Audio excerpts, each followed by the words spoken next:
안녕하세요. 뉴스반장입니다. 야당과 언론이 나를 발목 잡고 폄훼하기 위해서 이렇게 가고 있기 때문에 그런 사람들의 쓸데기 없는 소리 신경 쓰지 않는다라는 대통령의 태도가 한 가지 있을 거고, 두 가지는 보다 현실적으로 제정신 박힌 사람은 이제는 윤석열 대통령과 일을 안 하려고 할. 국힘당에서 한솥밥을 먹었던 사람조차 이해할 수 없는 기괴한 인사, 언제든 합당해도 이상할 게 없는 개혁신당 천하람 의원의 발언이었는데요. 어떻게 이런 사고방식을 가진 사람을 대한민국 국무위원 자리에 앉히겠다고 하는 것인지, 정상적인 국민은 대통령의 발상을 도저히 납득할 수가 없다. 개혁신당 천하람 의원도 이게 제정신 박힌 사람은 윤석열 대통령과 일을 안 하려 하기 때문에 벌어지는 일이라고 꼬집었는데요. 천 의원은 26일 CBS 라디오 김현정의 뉴스쇼에 출연해 철진한 탄핵 부정, 역사 이념 왜곡, 이런 분을 국무위원으로 쓰겠다는 건 제정신이 아닌 것이 아니냐며 인사권자가 정신을 못 차리고 계신 게 아니냐고 반문했습니다. 야당과 언론이 나를 발목 잡고 폄훼하기 위해서 이렇게 가고 있기 때문에 그런 사람들의 쓰잘데기 없는 소리에 신경 쓰지 않겠다는 대통령의 태도가 한 가지가 있을 거고, 두 가지는 보다 현실적으로 제정신 박힌 사람은 이제는 윤석열 대통령과 일을 안 하려 한다고 말했는데요. 천 의원은 그러면서 이진숙 방송통신위원장도 그렇고 최근 이런 식의 인사들이 계속되고 있다며, 이런 식이면 멀쩡하고 상식적인 사람은 윤석열 정부에서 인사 제안이 오면 아마 스스로를 돌아보게 될 것이라고 말했습니다. 인사청문회에서 제주 4.3은 명백한 폭동이다. 일제시대 우리 선조들의 국적은 일본이었다고 주장한 김문수 고용노동부 장관 후보자. 저의 부모님, 후보자의 부모님, 일제치하의 국적이 일본입니까? 일본이지, 그걸 모르십니까? 일제시대 때 우리나라 국적이 전부 한국입니까? 일제시대 때 나라가 망했는데 무슨 국적이 있느냐며 물러서지 않는 김 후보자에게 항의하며 야당 의원들이 집단 퇴장한 끝에 청문회는 그대로 끝나버렸는데요. 질의시간 대부분을 후보자의 과거 발언을 추궁하는 것으로 일관했고, 막말과 창피주의식 질의, 반복적인 사과와 기승전, 사퇴 요구, 집요한 의사진행 발언 등으로 후보자의 과거 발언들을 대부분 부분 발췌하는 방식으로 반노동, 친일 등 왜곡된 프레임을 후보자에게 덧씌웠습니다. 그러나 국힘당은 야당은 김 후보자의 자질과 능력을 검증하기보다 과거 발언 추궁으로 일관했다며 퇴장한 야당 의원들을 비난했는데요.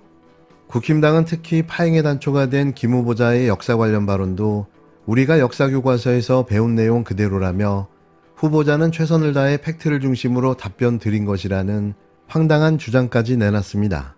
더불어민주당 박찬대 원내대표는 김 후보자는 윤석열 정권 들어 최악의 구제불능 반국가 인사라며 자진 사퇴를 촉구했는데요. 윤석열 정권 들어 최악의 인사 참사, 최악의 구제불능 반국가 인사를 뽑자면 김문수 고용노동부 장관 후보자가 꼽힐 것입니다. 어제 김문수 고용노동부 장관 후보자 인사청문회가 있었습니다. 경악스럽고 분노가 치밀 수밖에 없는 장면의 연속이었습니다. 박근혜 탄핵은 부당하며 역사적으로 재평가될 것이다. 문재인은 빨갱이, 기생충이다. 1919년은 일제 식민지 시대인데 무슨 나라가 있냐. 현재까지 계속되는 김문수 후보자의 반민주주의, 반국민, 반국가, 극우 친일 뉴라이트 본색의 극한 망언들입니다. 어떻게 이런 사고방식을 가진 사람을 대한민국 국무위원 자리에 앉히겠다고 하는 것인지 정상적인 국민은 대통령의 발상을 도저히 납득할 수 없습니다. 더욱이 노조가 자살 특공대를 만들어 투쟁한다. 불법 파업에는 손해배상 폭탄이 특효약이다. 이런 반노동 저주를 퍼붓는 사람을 노동부 장관 후보로 지명한다는 게 도대체 말이 되는 것입니까? 독도는 일본 땅이라고 주장하는 사람을 국방부 장관에 앉히는 꼴과 뭐가 다릅니까? 우리 국민은 이미 김문수 후보자에게 부적격 판정을 내렸습니다. 그나마 어목했던 시절 노동운동에 복무했다는 일말의 명예라도 지키고 싶다면 김문수 후보자는 오늘 당장 자진사퇴하십시오. 윤석열 대통령도 계속해서 국민과 싸우려고 작정한 게 아니라면 지금이라도 김문수 후보자 지명을 취소하십시오. 아울러 공영방송 파괴자 이진숙 방통위원장 임명, 김영석 독립기념관장 등 대한민국 정체성을 뒤흔드는 친일 뉴라이트 인사 등용 등 국민분열 망국 인사를 중단하고 철회하십시오. 국민의 인내심도 이제 한계에 다다랐다는 점을 명심하기 바랍니다. 네, 이럴 줄 알았습니다. 뭐 당연한 수순인 거죠. 당대표에 당선되면 공수처 수사와 관계없이 제3자 추천 최상병 특검법을 발의하겠다고 약속했던 한동훈 국힘당 대표가 말을 바꿨습니다. 야당이 특검법 발의를 압박하는 것은 여권의 분열을 노리는 포석이라면서 따라갈 이유가 없다고 돌변하고 나선 건데요. 머릿속에 지우개가 사는 모양입니다. 야당에서는 한 대표를 신뢰할 수 없다며 당대표 회담을 할 이유가 있느냐며 격한 반응까지 쏟아졌는데요. 국힘당 한동훈 대표에게 최상병 제3자 특검법을 발의하라며 열흘 전 초유의 통첩을 했던 더불어민주당.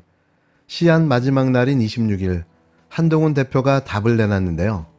한 대표는 특검법 발의 압박은 여권 분열을 노리는 포석이라며 따라갈 이유가 없다고 선을 그었습니다. 이게 뭔 개소리일까요? 자신이 한 약속을 자신이 손바닥 뒤집듯 뒤집으며 명분으로 내놓는 게 여권 분열이라고 안 하겠다는 겁니다. 당대표 후보 시절에는 공수처 수사와 관계없이 특검법을 발의하겠다고 했지만 이날은 공수처 수사를 보고 특검에도 늦지 않는다는 의견도 논리적으로 맞다고 횡설수설해댔는데요.